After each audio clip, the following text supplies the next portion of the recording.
Comment mieux comprendre les troubles 10 et accompagner son ado au quotidien? Dans cet épisode, une psychologue spécialisée nous éclaire sur ces défis invisibles mais bien réels et nous livre des clés précieuses pour soutenir les jeunes concernés. Parentalité et adolescence. Bonjour et bienvenue sur Parentalité et Adolescence, le podcast qui vous donne des outils et des clés dont vous avez besoin grâce à des interviews d'experts sur divers sujets autour de l'adolescence. L'adolescence n'est pas obligée d'être synonyme de chaos, alors soyez joyeux, il y a des solutions. Avant de commencer, si vous n'êtes pas abonné à la chaîne YouTube, n'hésitez pas à le faire dès maintenant pour ne pas manquer les prochains épisodes. Je vous propose une interview de Myriam Bust, psychologue spécialisée dans l'accompagnement des enfants, des ados et des adultes atypiques. J'espère que cet épisode vous plaira et vous aidera surtout. Bonjour Myriam. Bonjour. Alors pour commencer, pourrais-tu te présenter s'il te plaît? Donc moi c'est Myriam Bust, je suis psychologue spécialisée dans l'accompagnement des troubles neurodéveloppementaux et j'accompagne surtout les parents d'enfants ou d'ados qui ont des troubles neurodéveloppementaux, dont les 10. Et en plus, tu as fait 4 heures de route ce matin pour venir jusqu'à moi. C'est ça, je suis très motivée pour enregistrer le podcast. Bon, ceux qui nous écoutent et qui nous regardent, sachez qu'on est actuellement dans un événement où du coup potentiellement vous allez peut-être entendre du bruit, des gens passer, mais en tout cas on va faire cet épisode avec toute la bonne volonté du monde et nous sommes ensemble pour ce moment. Alors, peux-tu nous donner la définition des troubles 10? De quoi parle-t-on, s'il te plaît? Alors, du coup, c'est super intéressant comme question parce que l'heure actuelle, dans les classifications internationales, en fait, quand on parle de 10, on parle surtout maintenant des troubles spécifiques des apprentissages. Et donc, ça veut dire la dyslexie, la dysorthographie et la dyscalculie. Okay. Et en même temps, il n'y a encore pas si longtemps que ça, on parlait aussi d'autres troubles quand on parlait des 10, puisqu'on parlait aussi de la dysphasie, qui maintenant est appelée un trouble du langage oral. Alors ça doit être même trouble spécifique du langage oral. Et la dyspraxie, qui maintenant s'appelle le trouble des coordinations. Donc on a changé de terminologie. Pour autant, il est encore très fréquent pour les parents. Si on tape « mon enfant est 10 », on va tomber sur tout le panel de la dysphasie, la dysgraphie, la dyspraxie, etc. Même si certains termes ont légèrement évolué dans les classifications. Super, merci pour cette explication. Donc tu nous as dit que tu étais psychologue spécialisée, mais comment et pourquoi les ados 10 du coup se retrouvent dans ton cabinet ? Alors souvent, ils viennent pas forcément par rapport à leur 10, mais les ados, souvent, quand ils viennent, c'est parce qu'à la maison, c'est difficile en termes de communication. Un des points de plainte des parents, ça va être il ne veut plus rien faire, il ne se met pas au travail, il y a le brevet à la fin de l'année, on n'arrive plus à communiquer. Et du coup, c'est plutôt ces plaintes-là que voilà. Et quand c'est les ados qui demandent, c'est plutôt parce qu'il y a manque de confiance en soi, il va y avoir de l'anxiété et aussi parfois du coup l'estime de soi est déjà très négative en fait à l'adolescence avec un côté de toute façon je suis nulle, j'arrive à rien et voilà, ça c'est les ados ils viendront pour ça quand les parents les emmènent souvent plus parce que c'est un peu le conflit à la maison quoi. Et du coup justement quand les parents font eux la demande par rapport à des conflits à la maison, est-ce que c'est finalement le parent qui devrait être assis en face de toi ou c'est vraiment l'ado du coup qui a besoin d'échanger avec toi?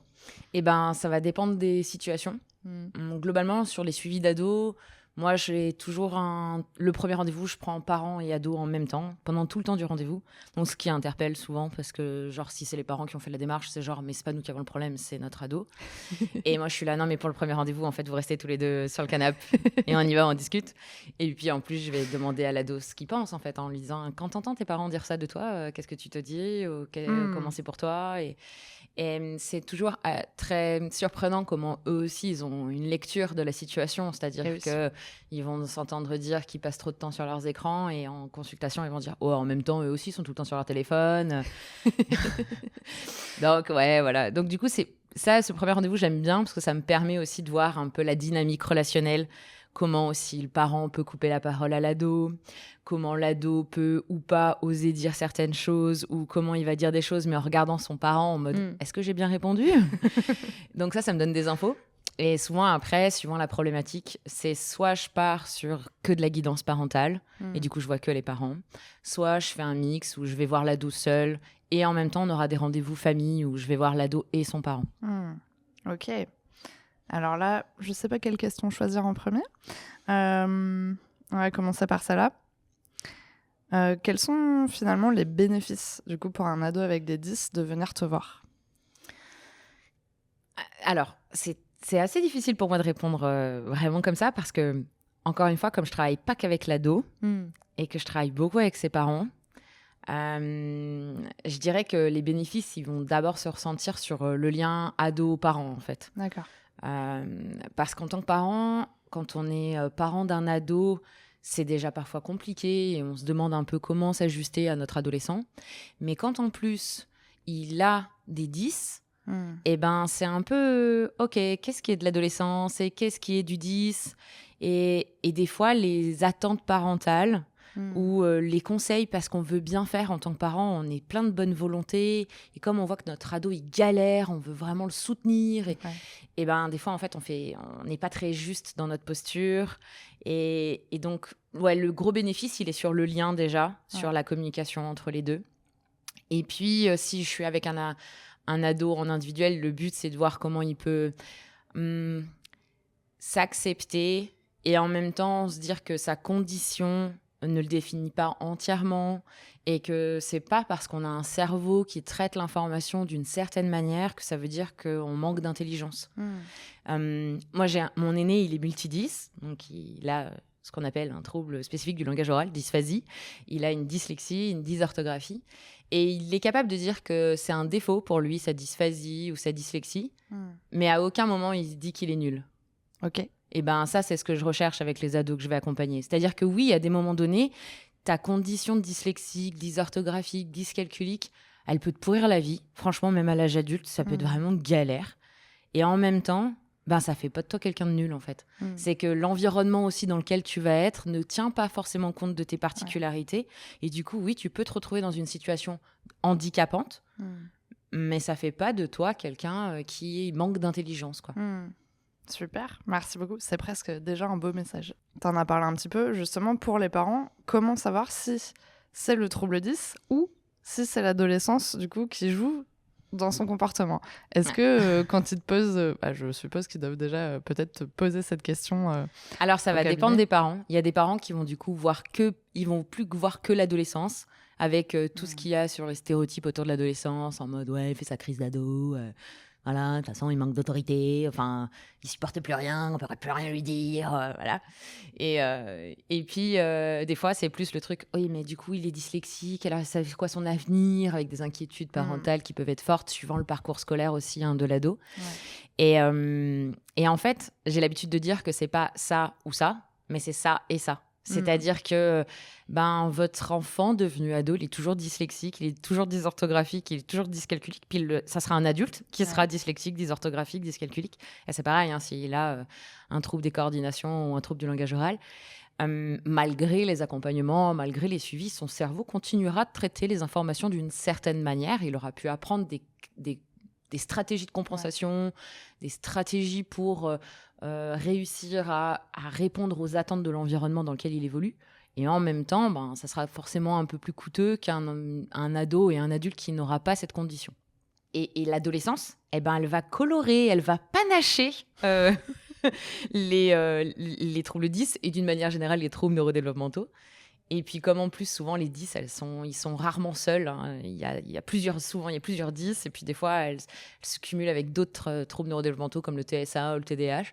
En fait ça va vraiment panacher quoi. Ça veut dire que l'adolescence avec tous les changements hormonaux qu'il va y avoir, en fait votre ado 10 il aura ces changements hormonaux.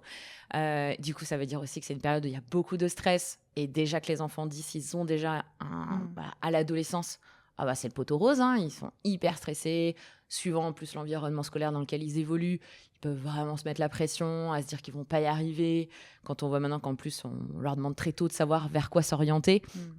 Pour certains ados, c'est terrible parce que c'est genre, oui, mais je suis pas capable de faire ce truc qu'on me demande en classe de mathématiques ou en français. Et en même temps, je voudrais faire tel métier, mais ça veut dire faire des études. Mais je galère tellement à lire, je suis tellement lent, par exemple, pour lire, que ça veut dire que je peux peut-être pas y arriver. Mais en fait, si. Enfin, c'est vraiment... Voilà, ça pour eux, le stress va être quand même important. Et du coup...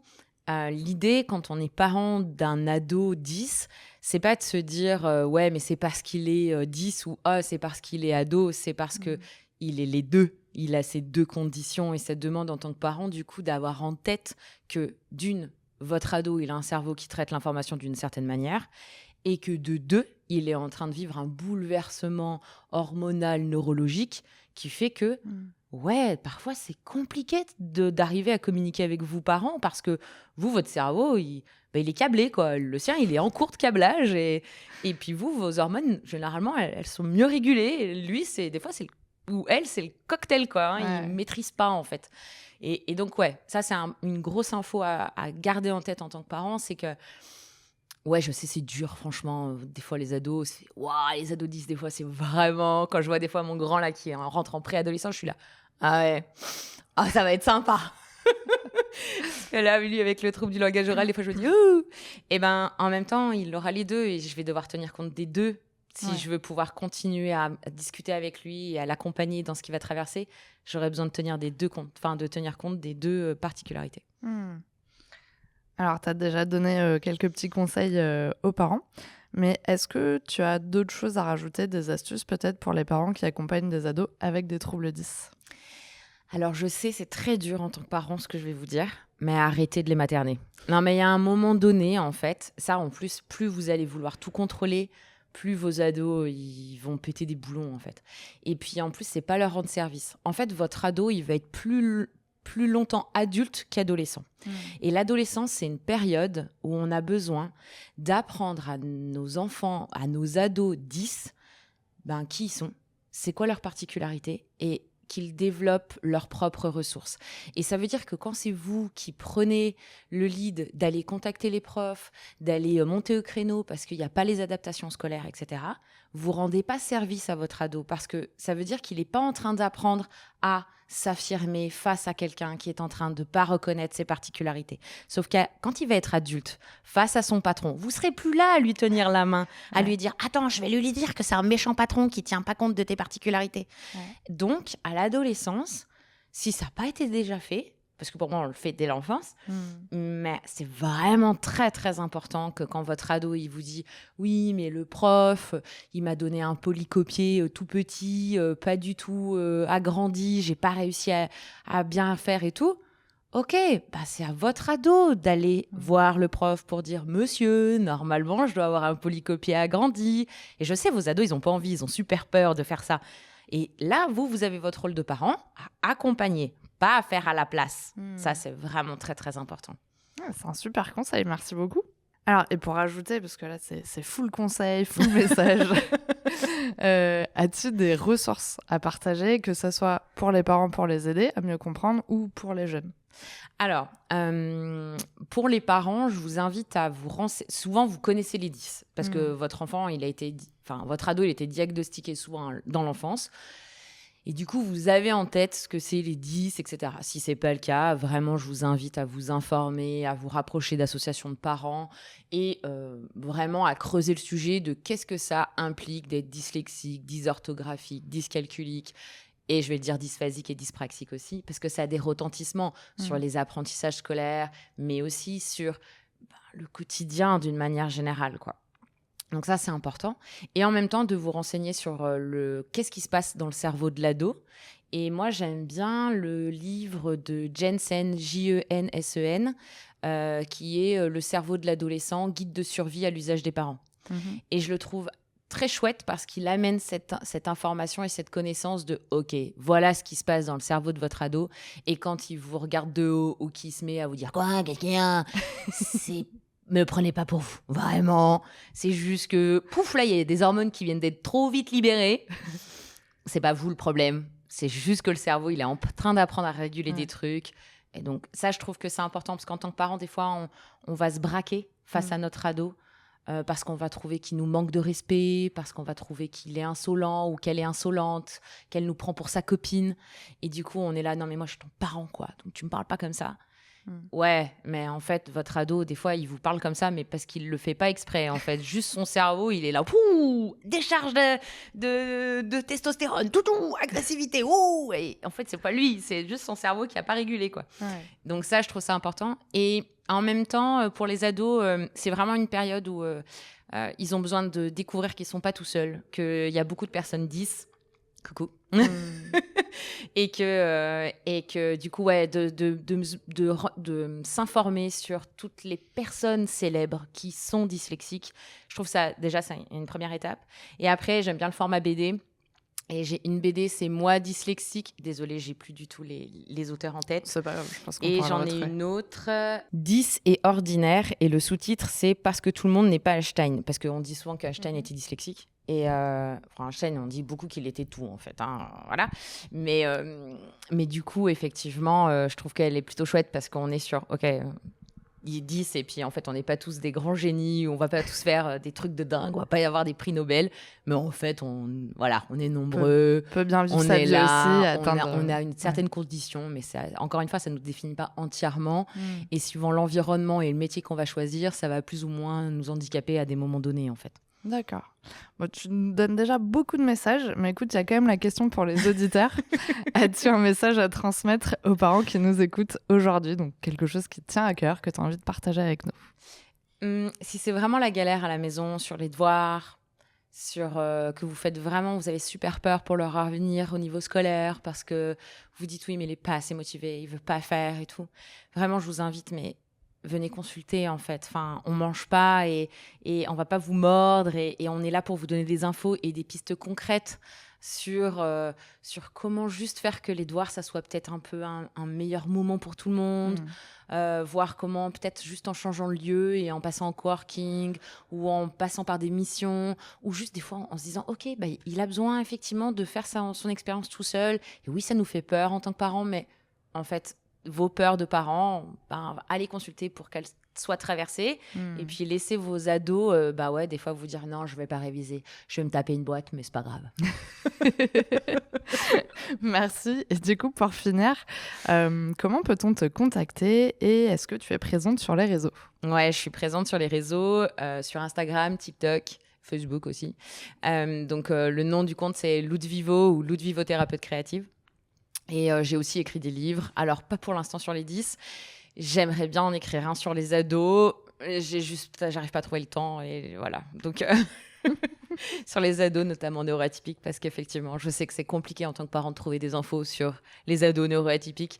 Et donc, voilà. Donc, effectivement, peut-être dans quelques années. Merci beaucoup, en tout cas, d'être venue jusqu'à moi aujourd'hui et pour tous ces bons conseils. Merci à toi, Sarah, pour l'invitation. Et puis, vraiment, le lieu est splendide. Merci d'avoir regardé la vidéo jusqu'au bout. J'espère qu'elle vous a plu. N'hésitez pas à la partager autour de vous. Et on se retrouve la semaine prochaine pour un nouvel épisode. À bientôt.